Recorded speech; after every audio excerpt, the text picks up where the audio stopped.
Hi, everybody. Welcome to the 100 Pounder Special Focus. Today is September the 17th, 2025. And I'm absolutely delighted today to finally have snagged Tom L. And he's here at the meeting.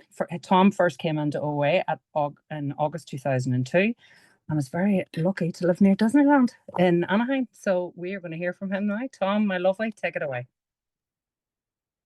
Thank you, Rita. What a well-organized meeting, and what a vast meeting. It reminds me of my first meeting in Overeaters Anonymous. It was in 2002. I was 34 years old. Had never been to a 12-step meeting before. I was embarrassed to be at the Overeaters Anonymous, although I am an overeater. I've always been. At the time, I was living with my mother at the age of 34, which has happened several times in my life. I'm not a functional addict. I lost that ability in the late 90s when I lost my last job. At that point, I discovered that I could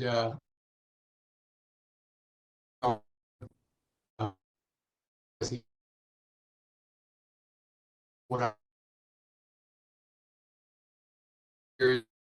medically retired. I was like, I'm not going to deal with the rat race anymore. I'm not going to fight my desire to isolate. And yeah, it was catastrophic. 3 years later, after medically retiring, I was considering suicide every day. I was vastly overweight, and my mother rescued me.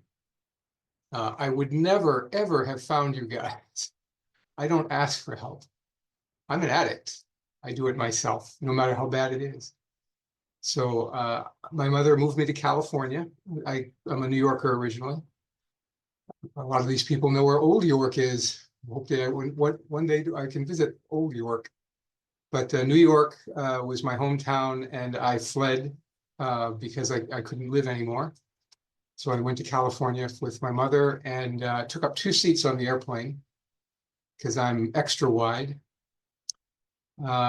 And for a year and a half, because of the shock of the previous 3 years, I dieted. Any compulsive dieters out there? Any successful dieters, where you lose a lot of weight? That was me. I once in a blue moon, I can bite something like a leather strap and just hang on, walk a lot, and lose weight.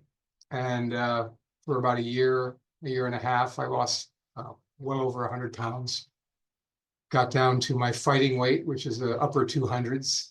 I don't know how many stone that is, but it's a lot. And I collapsed again because diets, they lose their luster after a while. So I collapsed back into alcohol and food in my mother's apartment, shamelessly, because if you got to do it, you got to do it. Don't ask a tuberculosis patient not to cough. He's going to cough. And for whatever reason, she remembered in the 1970s, when she was in Weight Watchers, someone had just left OA and was really upset with OA, but had let her know that OA existed. And she said, maybe my son can benefit from Overeaters Anonymous. And that's the only reason I'm not dead today. Let me show you some pictures. I have sharing privileges. So this is before it manifested. This is me, a brown-haired kid. This is my brother who's getting all the attention. And this is my dad saying, why are you so pissed off that you're not getting attention? But there was obviously a spiritual malady at that point. And this is me in the early mid 1990s. I'm still functional. I'm not functional, but I have money coming in. I'm living by myself. I'm visiting my brother in Boston. I'm embarrassed because I'm a big boy, but he's seen me fat for a long time, and I just needed a vacation, so I went up there. And then like a year later, I came back to visit my brother and his new son, and I'm not doing so well. You can check it out. My face is not a happy camper, but I got nothing else to do. I'm just sitting at home all day eating and plugged into the internet. That's the 1,000-yard stare you get. And this is at my top weight. My mother had rescued me at this point, took me to Vermont. Highly suggest Vermont in the fall. It's stunning. This was a few days of food sobriety. I didn't use that term, of course, but I wasn't binging because I was on a trip. And I was waking up to the fact that, holy crap, what has happened to me? That haircut is self-done with a buzz cutter because, well, I'm not going to the barber. And this is after the successful diet. This is me at my normal-ish weight. I thought I was thin because, compared to where I was, yeah. This is before OA, 1996, 97. No, excuse me, it's not 96, 97. This is, I don't remember when this is, but this is when I was doing better on my own. This is after OA. All I can say is, wow, what happened? I'll try to describe that in the next 25 minutes. 2009, I met my wife in the rooms of Overeaters Anonymous. I believe she's on the meeting. And yeah, we didn't eat that cake. Lovely, lovely cake. Lovely, lovely girl. And turns out if you do not continue day by day your recovery program, you get something called relapse. And against my better judgment, I picked up the food again. This is, I think I was starting with a sponsor, and he said, take a front and side view picture. There it is. And this is after a further relapse in the 2000 teens. Happy birthday. Yeah. And this is a recent picture, me and my wife. My wife got sober with the food over 4.5 years ago. I did not. And she left me alone. She was instructed by her sponsor, leave your husband, to find his own bottom, have dignity of finding his own bottom. 6 months later, I did. And I currently have a little over 4 years of food sobriety or abstinence. And I will unshare. Right? Okay. Back to me. All right. So that first meeting, what happened? It was against my will. I went because my mother thought it was a good idea. It was a very small meeting in the library, not a church. There were about 6 or 7 or 8 people there. Most of them, like here, were women. There was one guy. Several were thin, several had weight problems, but nobody had my problems. I can tell you that. I could read it in their minds. I started going to meetings, and there's something about discovering people like myself who have bad histories, and this is a 100-pounder meeting. So you may not have had exactly my trajectory with this illness, but I would relate to your stories. I would. Food is wonderful. I was in another 12-step meeting, another fellowship last night, and the guy said, he's trying to relate his addiction to food. And he says, after eating ice cream for, a bowl or so, you're just shoveling in cold sugar. And I was thinking, well, what's wrong with that? There is not enough ice cream in the world. But here, you guys understand, too much is never enough. So that was in 2002. I immediately jumped into a big book, Alcoholics Anonymous based recovery. Several men who came from AA and NA had found themselves against their desires in Overeaters Anonymous, and they decided they would show Overeaters Anonymous how it was done. And they were big book thumpers, and they grabbed me, and I had nothing going on. I wasn't working. So I went to a meeting a day, and the blue moon effect happened. I was able to lose weight, 5 pounds a week. When I was younger, I could do that.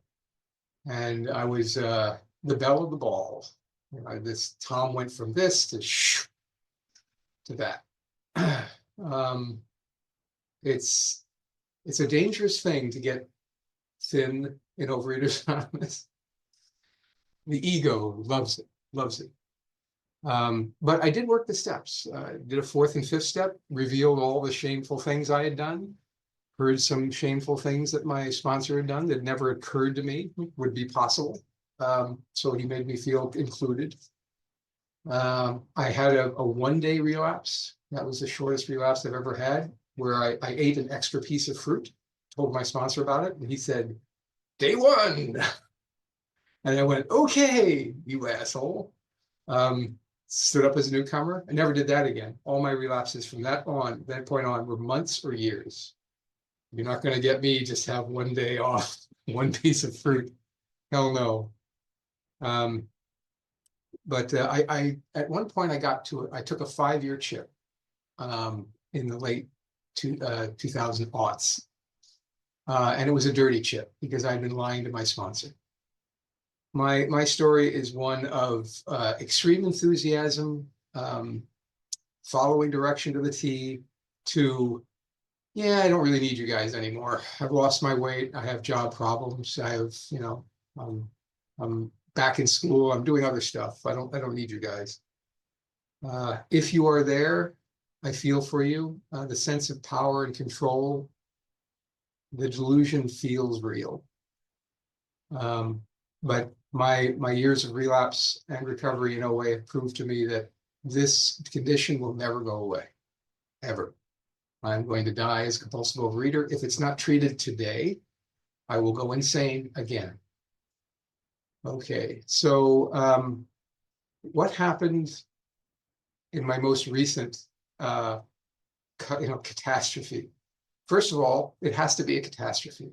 I have to hit the brick wall going at least 30 miles an hour. The airbags have to deploy. It has to be bad. I cannot, and I see people on meetings, I've been eating for 2 weeks, day 1, I'm going to do it this time. I don't have that in me anymore. When I'm insane, I should not sign contracts. I am not competent to make decisions, and I am in the grip of something much more powerful than I am. Food and fantasy. So the last catastrophe happened, as I said, my wife had found recovery again. She never left the rooms. I leave. I don't trouble you with my presence when I'm out. But she had never left the rooms, and she had suffered greatly. I had seen her. She wasn't at a super high weight by my standards, just up 100 pounds, but she was miserable, and I felt sorry for her. I wish I could have helped her, but I'm eating, so oh well. And then she had been searched out and rescued by a group of women and her higher power, and I was very happy for her. But I was very busy eating Pop-Tarts, and good for her. I'm very selfish. So 6 months later, I was doing my thing, and her sponsor gave her some direction, which had an impact on my life. And suddenly I was faced with the fact that I need recovery again, and also the fact that I cannot recover myself. I am completely helpless. So I asked a friend in the San Fernando Valley Intergroup, which I know some of you go to. I recognize your images. And he had no kidneys. He had kidney transplant. He had burned through his vital organs, and he was 5 years sober at that point with food, doing really well with his new kidney. And I said, well, I'll ask him. And he said, I don't have time. Sorry, I have too many sponsees. But here's a bunch of guys you can call. So I called a couple guys, and one of them, my current sponsor, appointed himself my sponsor. Our society was founded, our recovery 12-step group was founded by an alcoholic who was a hopeless alcoholic. And he also had trouble asking for help. He did go to hospitals a lot, but he tried to do everything himself. So his higher power realized he was not going to surrender. So he sent one of his children named Ebby Thatcher to help to help him. And that has been my case too. I've been sent help. So my sponsor appointed himself my sponsor. And for 6 months, at 6:30 in the morning, he sat with me, going through this book, which I've read many times. And but he read with me through that book. And he was a desperate case, like I was. He had been in OA many years, longer than I had, and it hadn't taken. He had been very heavy in OA, and I had seen him, and I had judged him, and I considered him a phony. And why would you be talking in OA? Several 100 pounds overweight. Why would you be so arrogant? Where I had lost all the weight, and obviously I was healthier. So this man had found recovery several years before, 5 years before I had this time. And he was not the same man.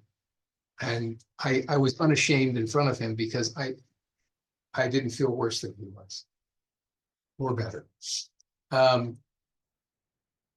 Very, very moving story. But it doesn't matter the circumstances. If I am sober with the food, and for me, I can't eat certain foods, and I have to control volumes. I committed my food to him every day. So I was stark raving abstinent, out of my mind. The malady, the illness, the mental problem that I have is rampant, totally dominating my life. And I apply myself to the steps under the direction of another man. A miracle happens. And I sponsor people today, and I'm reading it with the book, like my sponsor did with me. And they say they report vast changes in their life, and I'm going, I don't know what, I didn't do that. So it helps to have a recovery program that actually works. So it worked. I got sober in 2 programs, one of process addiction and one of substance addiction. This is my substance. I haven't had a drink of alcohol for over 20 years because of Overeaters Anonymous. I don't go to AA. So the substances were out of my system. I thought the behaviors were out of my system. The trouble is there was a hidden addiction that went on for 4 years, from 2021 to 2020, late 2024, unrecognized, or recognized, but I need something. So I worked the steps, I sponsored, I went to a lot of meetings, and I was still miserable 3.5 years into this abstinence, because I was not willing to address that final addiction, which I didn't even see as an addiction. Doesn't get me to gain weight. I can drive and do it. Won't get me divorced. And I like to do it a lot. Turns out God is jealous. My God is jealous. He wants all of me, all of my time. So I hit another bottom. I ran into another wall, because I have to. And I was rescued again. And it's media. It's news, streaming, music, whatever you got. I just want constant. It's an outside issue, but it's an addiction that runs deep in me. And it turns out I can't have a real spiritual life, a fulfilling, satisfying spiritual life, and be plugged into the internet every spare moment. So that was almost a year ago. And the last year, it happened for me. What is described in the big book, life will take on new meaning. I was catapulted into a 4th dimension of existence. I walked hand in hand with the spirit of the universe. All that. I was thinking in the 20 years that I've been doing this, or the promises fear of people and economic insecurity. Are you kidding? Fear that will leave? It happened for me. So for this addict, the food was the most obvious. I mean, the picture. But there's a cascade of other addictions that if I don't have all of them down at the same time, I don't get that kind of life. And if I don't get that kind of life, I'm not going to be happy with you. I am not going to be able to wake up every day and I can't face life. So I need to be in recovery in all of them. And luckily, this new program is full of overeaters. So we can relate. It's almost like an OA meeting. We like to eat and watch TV. That's what I do. I'm not a party guy. I like to be alone with my food. So this last year, let's see, I don't know how much time I have left, but more than 5 minutes. I work the steps quickly. I am making amends, as in like walking into my ex-boss's office, sitting down and reading him a letter. Todd, hang on a second. I got to read you a letter. And I got welcomed. I was treated well by him. I'm working with 3 sponsors because my purpose in life is to maintain contact with my higher power. I'm an atheist. I've been an atheist. My whole family's atheist. They're communist. They're really committed. They're militant. I love science. I effing love science. I was able to kind of like say there is something out there that's willing to help me, but surrendering to the God thing took a lot of punishment. A lot of punishment. But once I did, and the big surrender was 4.5 years ago. I prayed on my face and I said, God, you win. I am willing to be humiliated because it's not going to be worse than this. Humiliated by admitting that there is a God that can help me, and say it publicly. I'm willing to do that. Humiliation and humbling they're so close in my mind. But this last year, I talk and walk with my higher power because I have nothing else. Maybe if we have a lottery in California or in the United States, and it went over $1 billion recently. And I was very tempted. I don't gamble well, so I have not made a bet in a long time.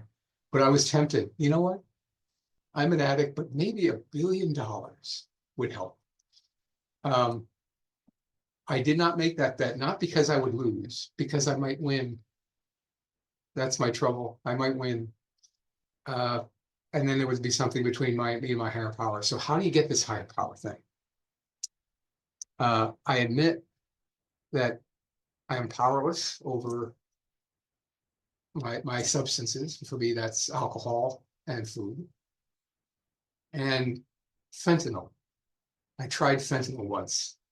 Highly recommended. Under a doctor's care. Wow. Yeah, all soothing agents, tranquilizers, this powerless. If I get it, I won't come back. And my life is unmanageable. That's the hitting the brick wall thing. I admitted that in meetings and to my sponsor in detail. The second was coming to believe that a power greater than myself could restore me to sanity. Can I get behind the feeling that I am not well mentally? I am not sane. And that there is a power that is a source or a spring of sanity that I can't take credit for. I sit today in a normal sized body, employed with a very generous employer who lets me do this, on good terms with my wife, which has not always been the case. Completely my issue, not hers. My car is registered, insured, and I'm a licensed driver. I don't There are no money people looking for me to get paid back. All my debt is being paid off. That is not me. That is totally my higher power. And I'd love to talk about God, but it's a controversial subject. So there is one, it's not me. The third was that I made a decision to turn my will and my life, I don't think there's much else. And that includes buying lottery tickets, everything, over to the care of my higher power. I did that with my sponsor, and I do it every morning with several prayers. And one of my favorite prayers is, God, show me what I can do for the man who is still sick, who I really don't care about, because you know me, I don't care. And help me get my own house in order. That's the giving over the care of my will and my life, because I'm a slob. You can see, this is my office. At home, I can't get away with it, but when I live alone, oh boy, clutter is anonymous territory. It's bad. So yes, I want to do that. How do I turn my will and life over? I do an inventory, and I have a pretty gnarly history. It's shameful, and I go to 3 programs, and I've heard a lot of 5th steps. And it's right in there, right in the middle of the spectrum, top of the bell curve. It's nothing special. Dime a dozen. I have no secrets. 5 minutes left. Thank you. Thank you for that. I do my nightly review, and I send it to my sponsor along with my food. Delicious. I eat 3 meals a day. They're freaking fantastic. I've been working on it for years. So I have no secrets. Somebody on earth knows what's going on. All 3 sponsors, hopefully. And then I let them know about it. And I have to tell the story of my first sponsor. He shared some stuff that was out of the ordinary. I don't know how he could live with himself by the stuff he did to his family and to strangers. And he was completely unashamed. It was like he was going through a checklist. He had given up all shame and about that issue. So that happens. This step is amazing. 6 and 7, spooky. I do read a list of defects and their opposites every morning. Identify with some more than others. Self-pity is huge. Self-centeredness. How else can you be? I mean, literally self-centered. Other-centered? Give me a break. I mean, what is that? There is no other center. That's why God is so important. I need miraculous mental transformation every day. So 6 and 7 is keeping that stuff in my face and being sober enough in all my addictions to recognize it. Physical sobriety, important. 8, made that list. And for me, family, employers, society at large, and yes, a lot of recovery people. I've trodden on a lot of toes. I have a list. I'm going through it with my sponsor. Direct amends and indirect amends and living amends. It seems to be my job. And every one I do makes me feel better. And 10, 11, and 12, there is no distinction between, can't do step 10 without 11 and 12. I heard that recently, and God, it's true. Before this meeting, this is my attempt at step 12. Before this meeting, I woke up with nightmares last night. Terrifying. I'm doing a fear inventory right now in one of my programs, so not surprising. I prayed to God, please take it away. And I leave it to him, the technique, because I can't will or figure this stuff out, can't crack the code. So just the big ask, give me serenity. The serenity prayer is, when you think about it, 3 divine miracles in a row you're asking for. But take away my fear, and I called 2 people, talked to both, and I prayed to be of use on this meeting. And so far, so good. And also, my coworkers are not walking in on me and asking for files. Miracle. All right. So what do I want to say in the last few minutes? Grateful that I've been relieved. Bill's story is amazing. I think you could take Bill's story and turn it into a new big book. But Dr. Bob's nightmare, I could feel his soul where it says, I'm so grateful to be relieved of this awful, awful torment. And I give it away for 4 reasons. One, it's a pleasure. I sponsor several people now, and it is, I've never enjoyed sponsorship, period. It's always been an interference with my time. And, what do they think about me? But now that that is gone and I have no other time except for them, it is a pleasure. Second, I don't remember the order. It's a duty. I'm paying back the people who have so generously given it to me. Third, it's insurance. Do I want to go back to that life? And by the way, at 57 years old, life-threatening stuff pops up quick when I do this. When I was in my 20s, I could carry 400 pounds, no problem. Not now. I forget the fourth one. But I have been relieved of an awful, awful illness. And now I'm going to listen to your stories with a clear head. So thanks for letting me share. Well, Tom, thank you so much. What a message of depth and weight. And funny, I was just going to read out page 181, the very end of Dr. Bob's nightmare, to back up your story. If you think you're an atheist, an agnostic or skeptic, or have any other form of intellectual pride which keeps you from accepting what is in this book, I feel sorry for you. If you still think you're strong enough to beat the game alone, that is your affair. But if you really and truly want to quit drinking liquor for good or eating for good and all, and sincerely feel that you must have some help, we know we have an answer for you. It never fails if you go about it with one half the zeal you have been in the habit of showing when you were getting another drink. Your Heavenly Father will never let you down.